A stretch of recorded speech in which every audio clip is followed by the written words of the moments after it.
देखिए, ये कश्मीर के जो लीडर्स हैं, एक बार फिर से कश्मीर के लोगों को अपने इस तरीके के एक्ट से एक बार फिर से कश्मीर के लोगों को भ्रमित कर रहे हैं। 70 साल तक उन्होंने कश्मीर के लोगों को भ्रमित किया, मिसगाइड किया, मिसयूज़ किया, जिसकी वजह से आज उनको ऐसे सपने दिखा दिए हमने कि अब इनको उनके सपने ना तब पूरा करने की गुंजाइश थी और ना आज पूरे करने की। इतना दूर तक साथ में आसमान पे पहुँचा दिया और झूठे सपने उनको गलत सपने दिखा के और आज आप फिर से उनको गलत सपने दिखाते हो। जबकि आपको पता है और आप ऑलमोस्ट जो एमएलए इलेक्शन लड़ा है, तो उसको थोड़ा बहुत तो संविधान का नॉलेज होगा कि जो है हाउस एक नियम के अनुसार चलता है, कि रूल्स के अनुसार चलता है। यहाँ पे साफ और सीधे शब्दों में ये लिखा है कि कोई भी मैटर जो कोर्ट के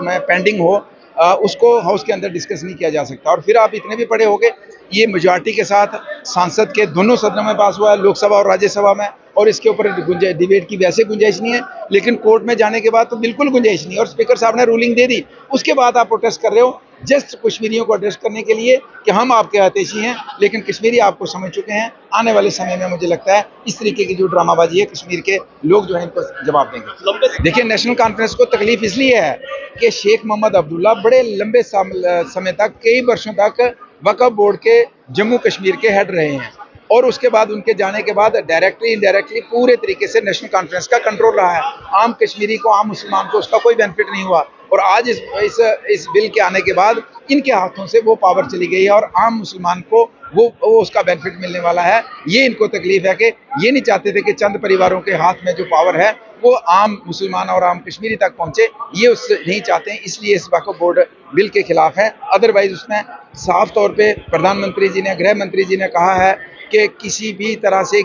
किसी धर्म के अंदर इस अमेंडमेंट के जरिए दखल अंदाजी नहीं है। पूरे तरीके से धार्मिक भावनाओं को मद्देनजर रखते हुए पूरे तरीके से आज़ादी है और कोई इंटरफेरेंस नहीं है इस्लाम धर्म में इस वक्फ बोर्ड में अमेंड करने की।